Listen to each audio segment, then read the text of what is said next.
Hello, and welcome back to another Dokkan battle video. So as you guys can see, we have a new DOKKANFEST Roshi in the game. Now, we're going to take a look at some translations here. The actual, proper translation people, Minato and Goresh or whatever, they're all on break right now. So we're going to be taking a look at translations from this guy called Sun Remake. So hopefully he gets that in the future, I guess. I also do have the Truth stream up, just in case, there's any clarification if these translations are wrong in any way, shape, or form. I'll be able to give that to you guys as he figures it out. You're not gonna hear it obviously because duh. But let's just go ahead and talk about Roshi here. So this is STR DOKKANFEST Roshi. He gives the Peppy Gal category allies key plus 3 HP attack and he 200% just flat out. Then he gives Turtle School or Dragon Ball category characters that are not on Peppy Gals key plus 3 HP attack and 170, an additional 30% to allies that are on Bond of Master and Disciple or Kamehameha. Keep in mind that this additional 30% is not for that Peppy Gal, so he's not giving 230%. It's either if you're a Peppy Gal, you get 200%, or if you're on Turtle School, Dragon Ball Saga, and then either of the other two, then you get the 200% as well. He has multiple unit super attacks. His base super attack gives him 30% defense for one turn, causes immense damage to enemy. His unit super attack, when there's an ally whose name includes either Goku Youth or Krillin Youth attacking in the same turn, he's going to be stacking attack and greatly raising defense for one turn. He causes immense damage and high chance to stun, not bad. His second unit super attack is if there's a Bulma attacking in the same turn, which does the same thing. It's with a great chance to stun instead. They are different super attack animations, obviously, but that's pretty much it. Alright. His passive here, he plays his intro animation on appearance once only, and he gets 30% damage reduction for 7 turns. That's not bad. There's no condition, so you just get that. 150% attack and defense at the start of turn, which is not a lot. He gets key plus 3, damage reduction plus 20%, an additional attack and defense 150% when performing a super attack, and launches an additional super attack when there are 2 or more Turtle School category allies on the team other than this character. Not a bad condition there. He gets an additional attack and defense 82% for each Peppy Gal category ally attacking in the turn, which is kind of weird. The only really relevant Peppy Gals right now are potentially his banner character, which is a Bunny Bulma, and then a Dokkan, LR Bulma, right? Besides that, I mean, I guess you can run Chilai still if you can dodge, right? And then he gives Peppy Gals and Turtle School category allies key plus 2 and attack and defense 50% self-excluded. Not bad. It's nice support. His stats do seem a little low. I mean, he's going to have that 50% damage reduction if you have the 2 Turtle School allies. I mean, you really technically only need 1 other Turtle School because the other Roshi is going to count for that. So I guess it's not too bad. Again, his stats just seem a little low to me. His active skill here can be activated when HP is 70% or less after 3 turns from the start of battle or after 5 turns from the start of battle. That's not a bad condition at all. The effect gives you 50% HP back, and then all allies will get 3 key and attacking defense 30% for 1 turn. That's not bad. He seems very basic. I don't know how good he's actually going to be until we actually see him in game, which is probably going to be tomorrow. So I guess take all this with a grain of salt until we actually see him in game. So here's Bunny Bulma. Her super attack raises attack and defense by 86% for 1 turn. Causes supreme damage to an enemy and seals. Okay. She gets 150% attacking defense at the start of turn, an additional attacking defense 186% when performing a super attack, a 50% chance to dodge. She launches an additional attack that's a high chance of becoming a super attack. She gives Dragon Ball Saga, Earthbred Fighters, or Peppy Gals key plus 1 attacking defense 50%. Interesting. Randomly changes 1 type of key sphere into rainbow key spheres if there are 2 or more Earthbred Fighter category allies other than this character. Again, the Roshis would count. Additional chance of evading enemy's attack plus 10% before receiving attack. How much is that? So is that puts her at a 60%? And then additional chance of evading any attack plus 5% up to 20% with each attack.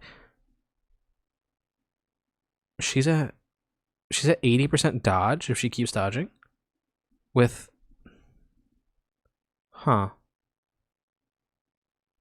she's good.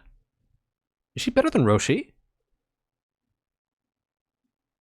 No, she kind of is. She kind of is better than. Right, I'm not I'm not crazy. Is she not just better? With this, she has conditional 80% dodge, provided she dodges. Right? I guess if you fail to dodge, you'll lose this, and then she'll drop down to potentially 70%, but that's still really high. While Rainbow Orb changing and supporting and getting this monster attack and defensive. Okay, that's pretty interesting. Okay. Taking a look at Roshi's 200% lead here. Also, I have no idea why the hell he leads Peppy Gals. Like, if they were going to do Peppy Gals, I tweeted about this. I would have wanted an Android 18 from the Cell Saga to lead Peppy Gals. And Roshi leading Peppy Gals is kind of pointless and kind of stupid. Because if we ever get a Peppy Gal, like, mission or something, he can't be ran in there. It doesn't make any goddamn sense. But here's his category, 200%, right? Tech UI is obviously really good. Bulma's really good. The UIs are still pretty good. You can't really run Super Sentai Goku on here because you need Majin Buu Saga. Dragon Fist you can potentially run in here. 21 is not that useful anymore. The majority of these are not that good. You can potentially get use out of Path to Power Kid Goku. Krillin's good. Of course, Chilai's nice. Remember that Kawaii. Where's she at? Where's he at? Kawaii, and then, oh yeah, Margarita, who's not a Peppy Gal for some reason, will be Easy Aang soon. So just keep that in mind. Also, potentially Easy A's for the celebration is probably just going to be Videl, wherever she is in here. Yeah, Videl. Super Easy A, probably going to be Blue Kaioken. At least I would hope it's Blue Kaioken and not like Int Kid Goku. Because Int Kid Goku is a bit too recent. I would rather they save him for later. Yeah, it's just I don't know. Roshi himself looks good. I don't think that his leader skill should have been Peppy Gals. I feel like that's stupid. Like, there's been a lot of talk. Like, a lot of people are kind of upset that he leads Peppy Gals because Peppy Gals kind of needed a new, like, 200% team. And the fact that it's a Roshi who doesn't really work that well with them is kind of weird. He does support them, and he does get stats per Peppy Gal, but it's not great. It's not great. And then Bulma looks way better. Remember that she's gonna have probably 6 out of 7 links with LR Bulma. Yeah, I don't. Am I crazy? I like Bulma better than Roshi. I mean, I'm sure Roshi could probably look really strong, but I don't know. Plus, this team is just really weird. Remember that we are gonna get 2 new Peppy Gals when the Peppy Gal banner drops, right? Maybe they give us a new launch or something. Man, I don't know. I'm not really sure how to feel about this. As much as Roshi's animations are really cool, and as much as we kind of needed a DOKKANFEST Roshi, I don't know if this is the right way to do it. I just, like, I think he's okay. I think he's fine. He's gonna look, I think his attack stats are gonna look really nice.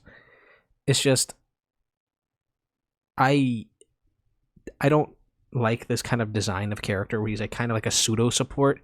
I think they should either go all in on the offense or all in on the defense or all in on the support. Like one of the 3 categories. Like when they try to spread them out too thin, it gets kind of finicky, where they're not too great at any of the categories or the things they're supposed to be in.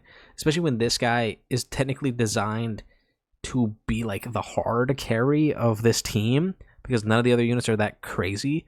I mean, besides like Tech UI, but he needs another Universe Survival Saga, so you just run Bang Bang, right, as your turtle school. And then you kind of cook from there. But it's just, I don't know, I feel like it's just weird. I feel like this is just weird in general, because like you want to run the 2 turtle school units, which is probably going to be the UIs, and then you want to run Bulmas and Kid Goku, right? It's just, I feel like it doesn't synergize well enough to make this work. Bulma's really good though. I like Bulma. I think this Bulma's gonna age really goddamn well. So I don't know. I guess those are just kind of my thoughts. If anything of this is wrong, I'll make sure to update that in a video tomorrow, because we also got a bunch of events that got announced. Like if we go into the thing here, right? We have the pink zone. Like these are missions for the pink zone. So we're getting new hard content that's yeah, the pink zone. Hold on, I can show you guys this. Yeah, the pink zone. This is coming out. So again, that's Roshi. Let me know how you guys feel about him in the comments down below. I think he's okay. I think he's fine. Don't summon on this guy. Probably don't summon on this guy. But Bulma looks really interesting, so I might throw like a summon or two at her, see if I can get her. But again, let me know how you guys feel about Roshi and Bunny Bulma in the comments down below. Don't forget to like and subscribe, and I'll see you guys all in the next one.